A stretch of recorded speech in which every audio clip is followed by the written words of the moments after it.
혹시 여러분들은 말이 잘 통하지 않는 사람들하고 대화를 해보셨나요? 그런 사람들하고 대화를 해보면은 기분이 어떠신가요?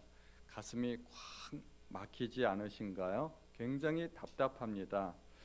말이 통하지 않으면 결국은 싸우게 되고, 싸우지 않으려면 대화를 안 하게 되고, 만나지 않게 되고, 그러다 보면 결국 헤어지게 되는 것입니다.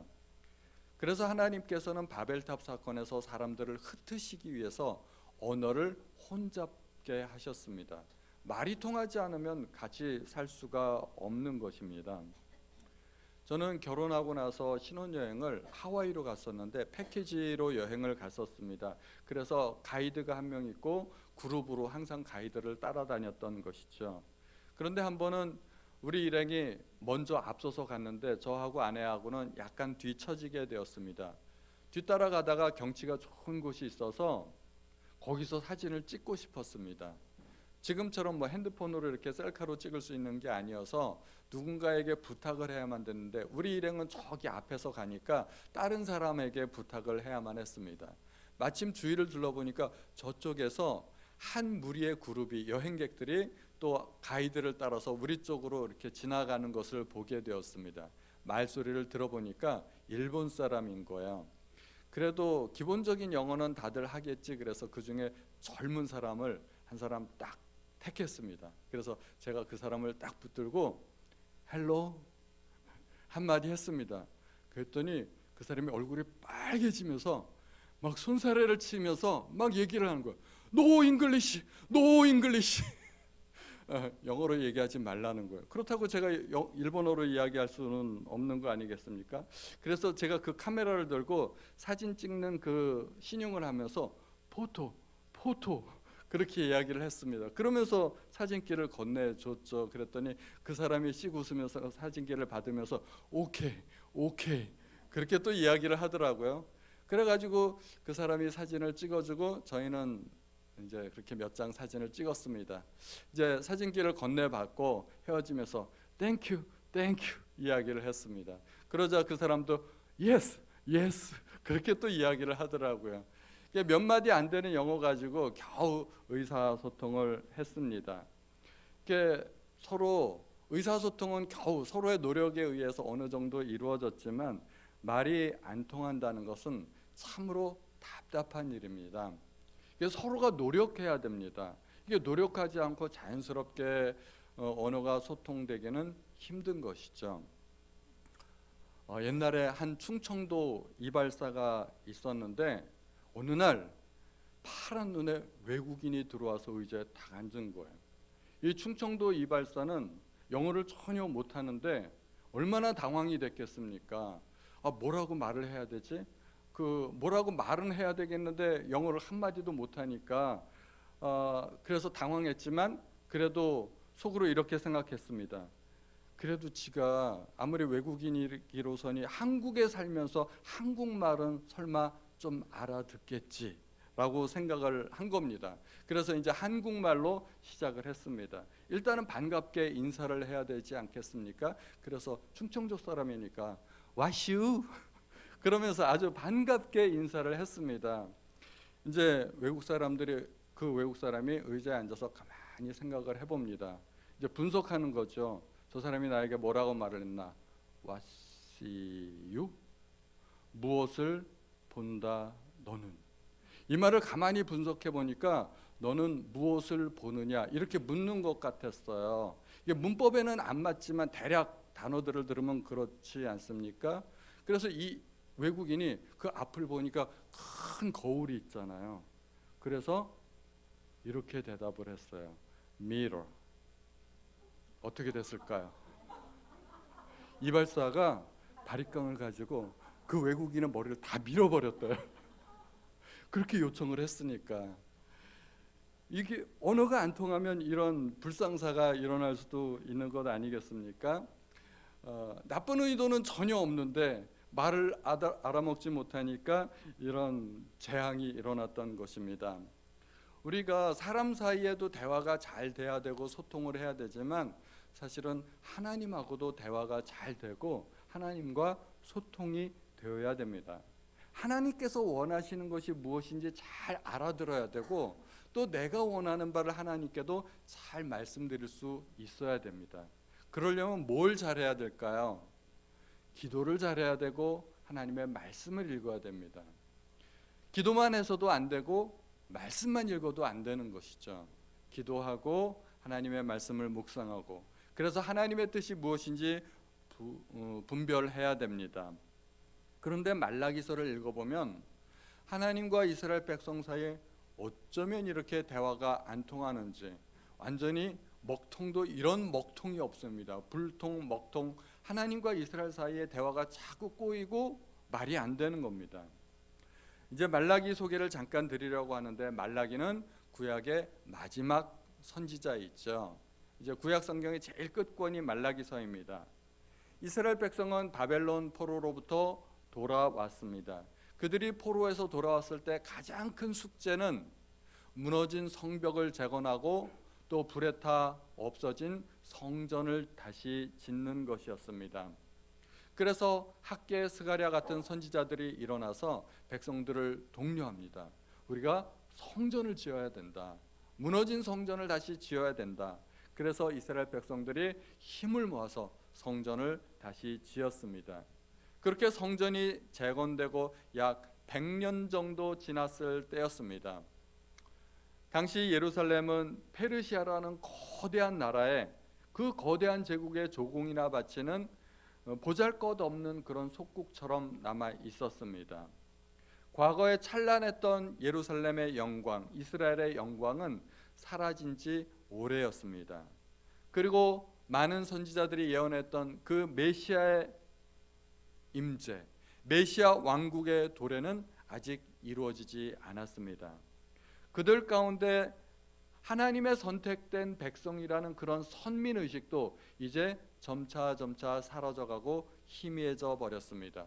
그러면서 하나님의 사랑을 또 의심하기 시작했습니다. 하나님이 정말 우리를 사랑하는 것이 맞나? 그들은 처음에 바벨론으로부터 돌아왔을 때 무너진 성벽을 재건하였던 그 초기의 열정은 모두 다 사라져 버렸습니다. 이제는 열정도 없고 열심도 없게 되었습니다. 그들은 여전히 제사를 드리기는 했지만 형식적인 제사일 뿐이었습니다. 그리고 이방 여인과 결혼하기 시작했습니다. 그리고 그들은 하나님의 율법을 조금씩 어기기 시작했습니다. 말은 하나님의 백성이라고는 하지만 점차 하나님의 백성답지 않은 그런 삶을 살아가고 있었던 것입니다. 이때 말라기 선지자가 나타나서 그들의 나태한 신앙을 꾸짖습니다. 매너리즘에 빠진 그들의 신앙을 꾸짖고 책망하고 앞으로 도래할 영광스러운 메시아 왕국에 대한 소망을 다시 한번 불러일으키게 됩니다. 그런데 백성이 이 선지자의 말을 잘 들은 것 같지 않습니다. 말라기서를 쭉 읽다 보면 하나님과 백성 사이에 소통이 잘 되지 않고, 그렇게 하나님께서 깨우쳐 주셨다 하더라도 백성들은 돌이킨 것 같지 않습니다. 하나님은 드디어 선지자 보내기를 포기하신 것 같습니다.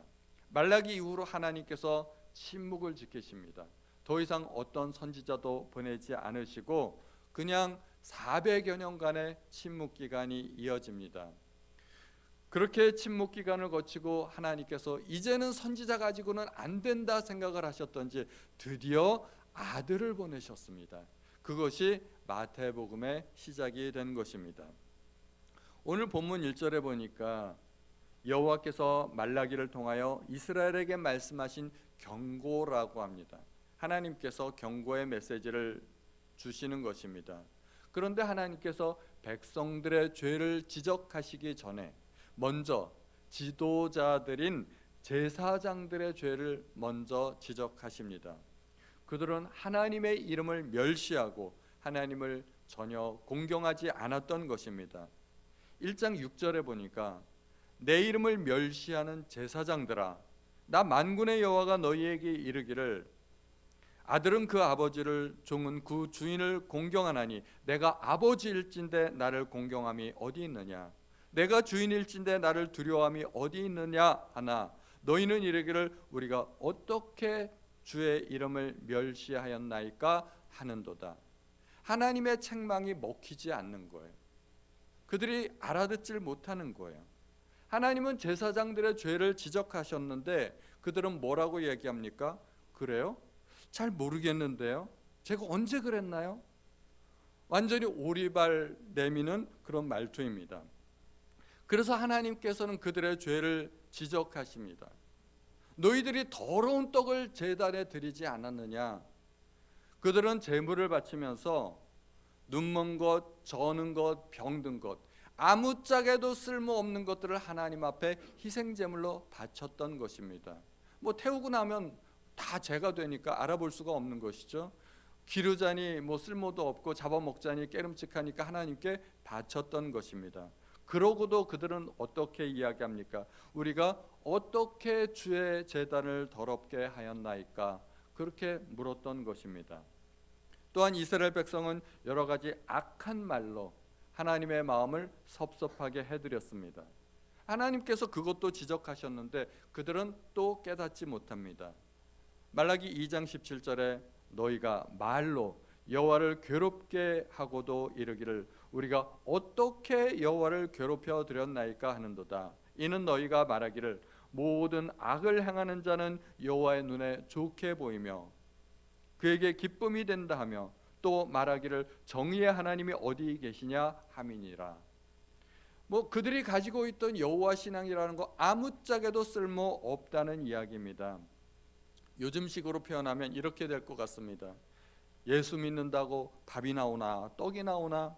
예수 안 믿는 사람들 오히려 잘만 사는구만. 주일날 예배 드리는 것 이거 시간 낭비인지 뭐겠나. 교회 열심히 다녀봤자 헌금하라 그러지 봉사하라 그러지 교회에서 해주는 것도 없고 요구사항만 많다니까. 그러면서 그들이 가지고 있던 신앙을 아주 하찮게 보는 것입니다. 하나님께서 얼마나 섭섭하게 생각하시겠습니까? 그래서 하나님은 그들을 돌아오라고 말씀하십니다. 돌아오라. 돌아온다는 것이 그렇게 어려운 말이 아니지 않습니까? 그들이 잘못 생각하고 있었던 것, 생각을 고치고 하나님께 대한 태도를 바꾸라는 것입니다. 그런데 그들은 돌아가는 방법조차 알지 못합니다. 3장 7절에 만군의 여호와가 이르노라 너희 조상들의 날로부터 너희가 나의 규례를 떠나 지키지 아니하였도다. 그런즉 내게로 돌아오라. 그리하면 나도 너희에게로 돌아가리라 하였더니 너희가 이르기를 우리가 어떻게 하여야 돌아가리까 하는도다. 그들의 말을 좀 풀어서 해석하면 돌아오라고? 우리가 언제 떠나기는 했었나? 도대체 우리더러 어떻게 돌아오라는 거야? 도대체가 돌아가는 방법을 알지 못하고 어떻게 해야 될 줄을 모르는 것이 이스라엘 백성이었던 것입니다. 심지어 그들은 하나님의 것을 도둑질하기도 했습니다. 3장 8절에 사람이 어찌 하나님의 것을 도둑질하겠느냐 그러나 너희는 나의 것을 도둑질하고도 말하기를 우리가 어떻게 주의 것을 도둑질하였나이까 하는도다. 이는 곧 11조와 봉헌물이라. 구약시대의 11조는 오늘날 11조와 의미가 좀 달랐습니다. 이스라엘 백성이 가나안 땅에 들어갈 때 레위 지파는 땅을 분배받지 못했습니다.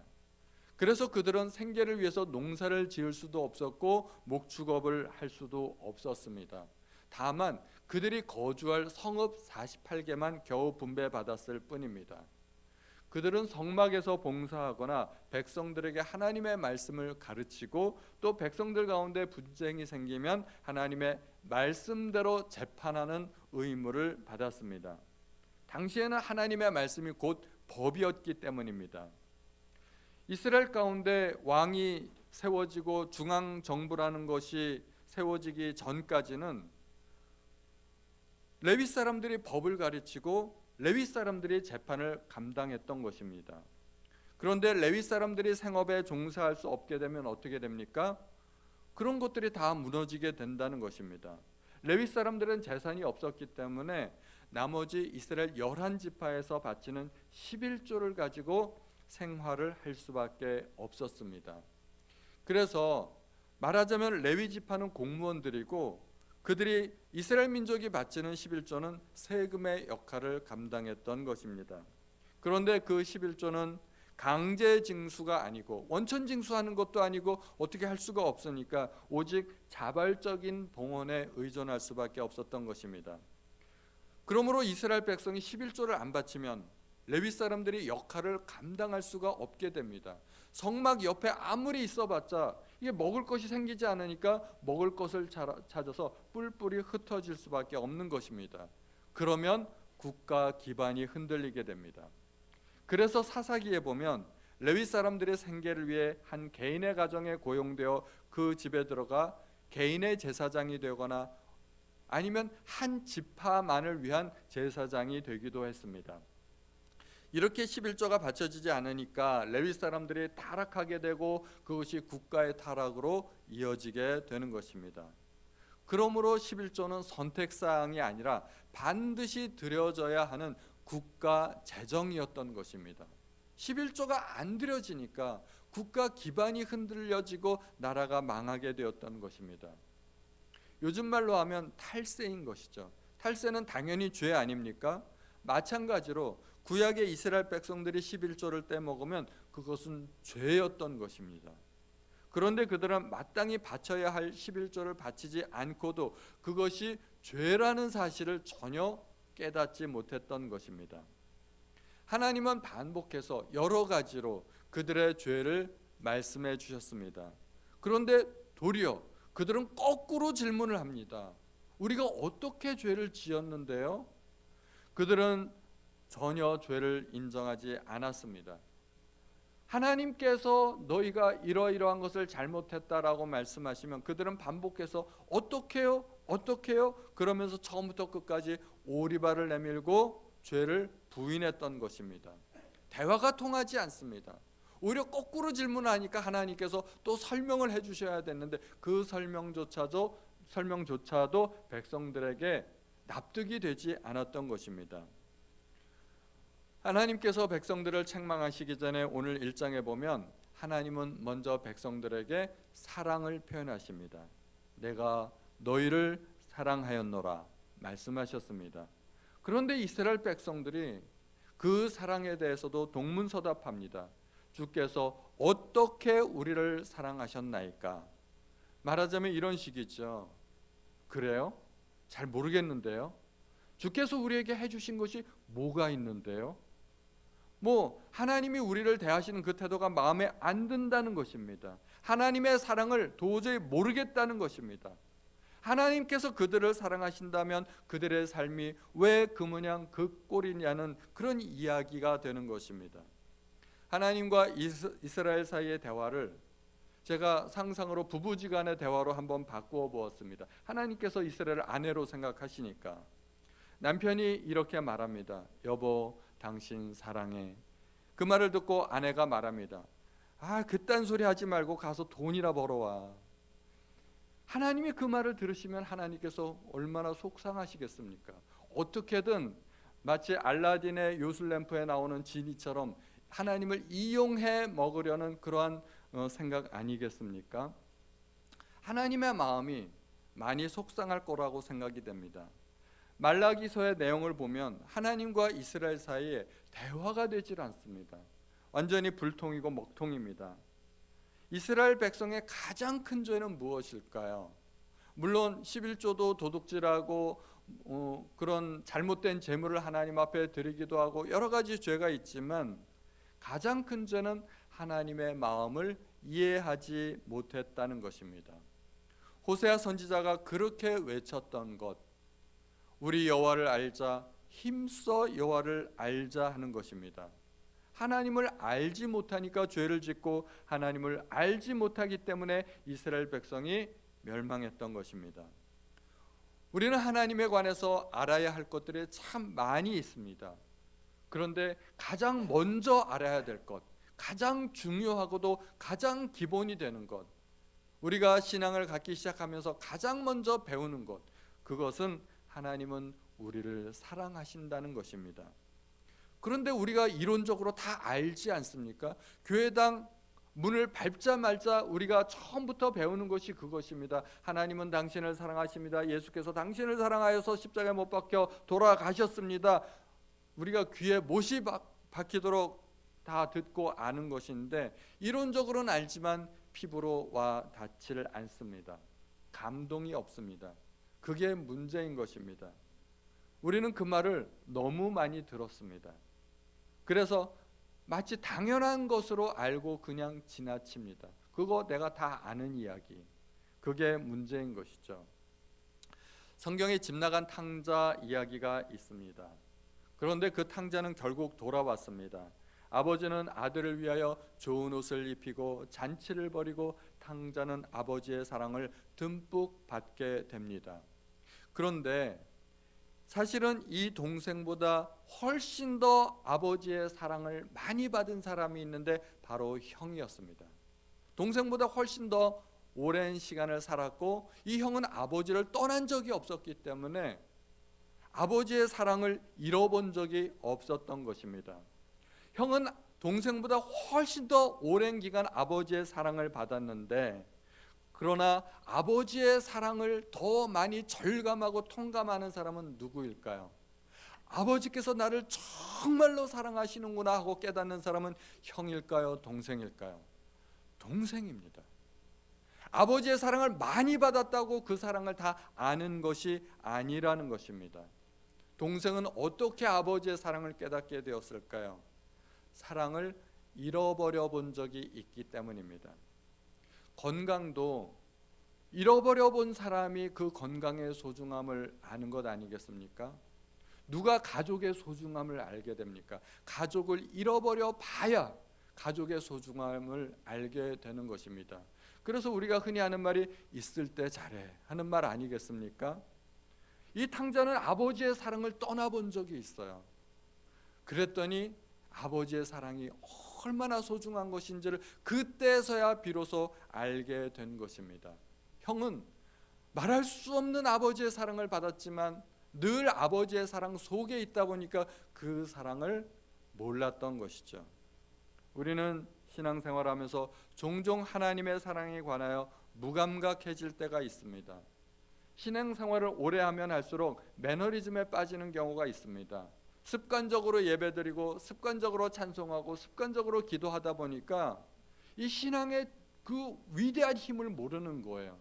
물론 습관이라는 것이 굉장히 중요합니다. 엄청난 힘이 있습니다. 습관은 힘입니다. 그런데 단점도 있어요. 모든 것이 습관화되면 감동을 잃어버리게 됩니다. 삶은 여전히 힘들고 기도해도 잘 응답받지 못하고 세상 사람들 보니까 잘 사는 것 같고, 그러면서 점점 신앙의 회의에 빠지기도 합니다. 우리는 무엇으로 하나님의 사랑을 확인할 수 있을까요? 하나님께서 우리에게 베풀어 주신 것 많지만 그 중에 가장 중요한 것, 가장 기본이 되는 것, 그것은 무엇일까요? 하나님께서 우리에게 주신 가장 소중한 것, 그것은 생명이고 구원입니다. 하나님께서 우리에게 영생을 주셨다는 것입니다. 성경에 나사로와 부자 이야기가 있습니다. 이 부자는 매우 잘 살았습니다. 보통 부자가 아닙니다. 왕궁의 귀족들이나 입는 그런 자색 옷을 입고 날마다 잔치를 벌이며 살았습니다. 그런데 나사로는 그 부잣집에서 던져주는 그 음식물 찌꺼기나 먹고 겨우 살았습니다. 그런데 그들이 죽었을 때 상황은 완전히 반전되었습니다. 나사로는 천국에 가서 평안을 누릴 수 있었고 위로를 받았습니다. 그러나 부자는 지옥에 떨어졌습니다. 단 한 방울의 물도 허락되지 않는 그 불구덩이 속에서 영원한 고통을 받아야만 했습니다.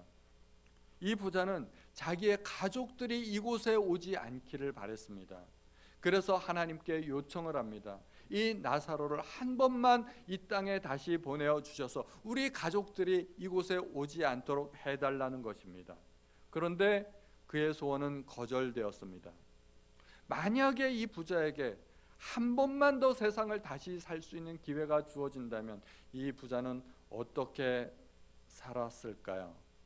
만약에 이 부자가 다시 살게 되어서 영생을 얻기 위해서 그의 모든 재산을, 전 재산을 다 바쳐야 한다면 이 부자는 그렇게 하지 않았을까요? 마땅히 그렇게 했을 것입니다.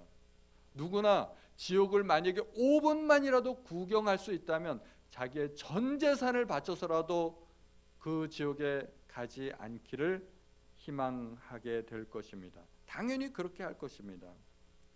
하나님은 우리에게 영생을 주셨습니다. 이 영생 얼마 주고 살 수 있을까요? 한 1억, 10억, 100억 주면 살 수 있을까요? 수천억을 주고도 살 수 없는 것이 이 생명 영생입니다. 이 부자는 얼마를 가졌는지 모르지만 자신의 전 재산을 주고도 바꾸고자 한다면 당연히 바꿨을 것입니다. 그 영생은 오직 예수님의 핏값으로만 받을 수 있는 것입니다. 우리 속에 있는 영생이 그러한 가치가 있다는 것입니다. 그런데 우리는 그 영생의 가치를 잘 몰라요. 수천억보다 귀한 영생을 내 속에 가지고 있는데 남들이 뭐 한 10억, 20억 현찰로 가지고 있다면 그게 부러워가지고, 사실은 저도 그랬거든요. 영생의 가치를 모르니까 남들 부러워하면서 사는 것입니다. 그런 놀라운 선물을 우리가 받았는데 하나님으로부터 받은 것이 없다고 불평할 수 있을까요? 우리는 하나님 앞에 입이 100개라도 할 말이 없습니다. 영생을 받았는데, 수천억보다 더 귀한 그 영생을 받았는데 우리가 무슨 말을 하나님께 할 수 있겠습니까? 우리는 하나님의 사랑을 확신하는 것이 중요합니다. 왜 그토록 하나님의 사랑을 확신해야 될까요? 로마서 8장의 말씀 우리가 같이 한번 읽어봤으면 좋겠습니다. 다 같이요. 시작. 누가 우리를 그리스도의 사랑에서 끊으리요? 환난이나 곤고나 박해나 기근이나 위험이나 칼이랴. 기록된 바 우리가 종일 주를 위하여 죽임을 당하게 되며 도살당할 양같이 여김을 받았나이다 함과 같으니라. 그러나 이 모든 일에 우리를 사랑하시는 이로 말미암아 우리가 넉넉히 이기느니라. 아멘. 이 로마서의 말씀을 보면 바울은 자기가 겪었던 이야기를 이야기합니다.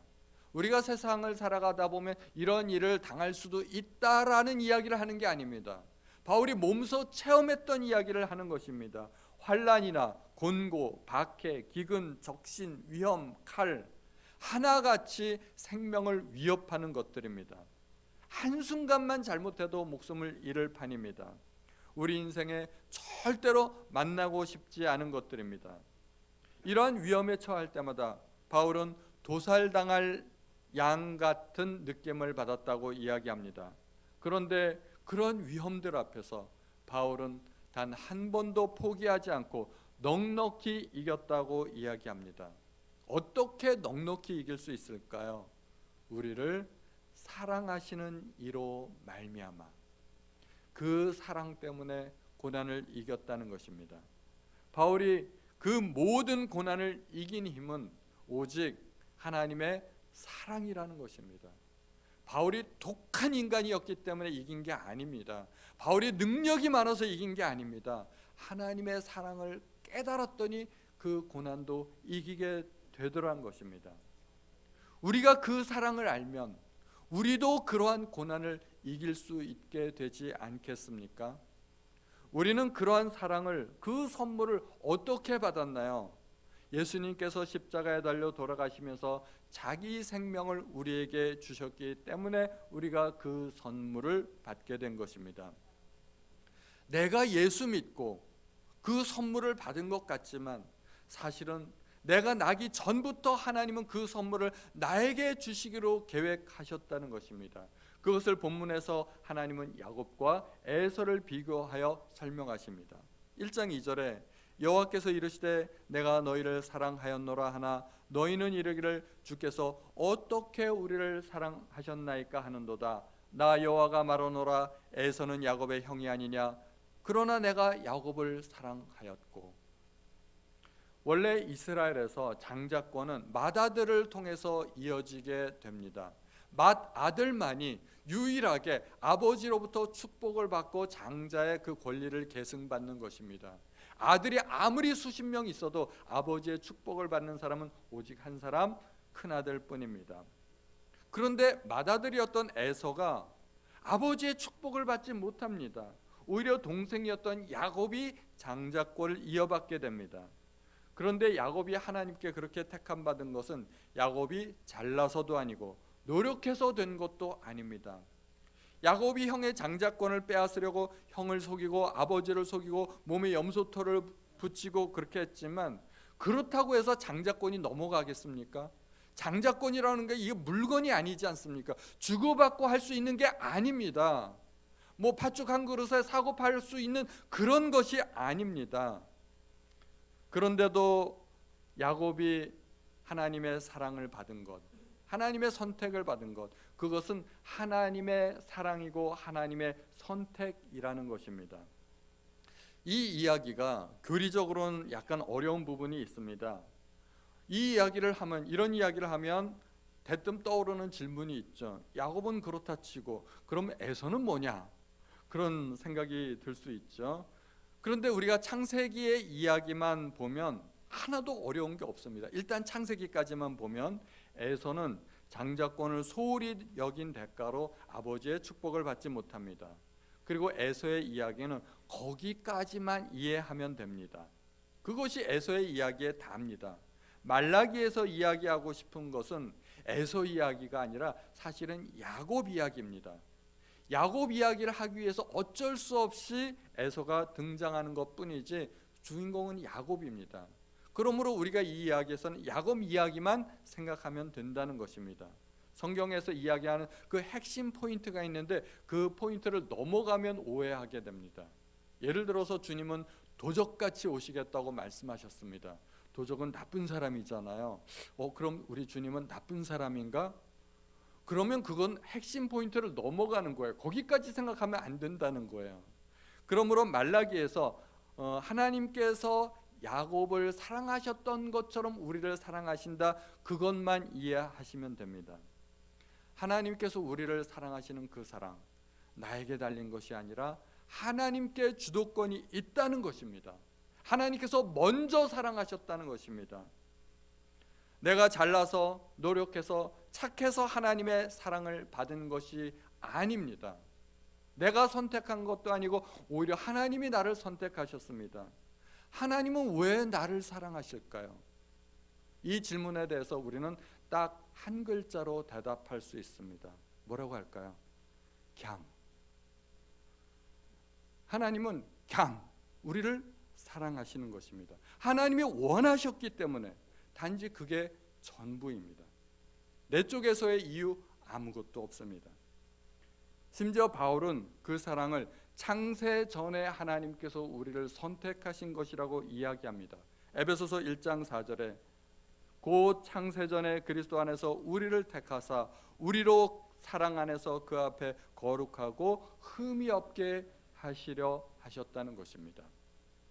내가 태어나기 이전뿐만이 아니라 심지어 세상이 만들어지기 이전부터 하나님은 만들어지지도 않은, 존재하지도 않는 나를 먼저 사랑하셨다는 것입니다. 이게 우리의 인간적인 뇌로서는 이게 이해가 안 되고 납득이 안 됩니다. 그러나 하나님께서는 그렇게 하실 수 있는 것입니다. 우리는 어떤 존재인가요? 운명적으로 하나님의 사랑을 받을 수밖에 없는 존재로 태어났다는 것입니다. 그것이 우리의 운명이라는 것입니다. 그래서 우리가 하나님의 백성이 되고 하나님의 자녀가 되고 구원받은 것입니다. 우리는 하나님의 사랑을 눈에 보이는 것들, 외적인 것들로 판단하지 않기를 바랍니다. 재물, 건강, 젊음, 외모, 능력, 학위, 학벌, 이런 것들 세상 끝날 때 다 사라지는 것들입니다. 그러나 하나님께서 우리를 자녀 삼아 주셨다는 것, 그것은 세상이 끝나도 남아있는 것입니다.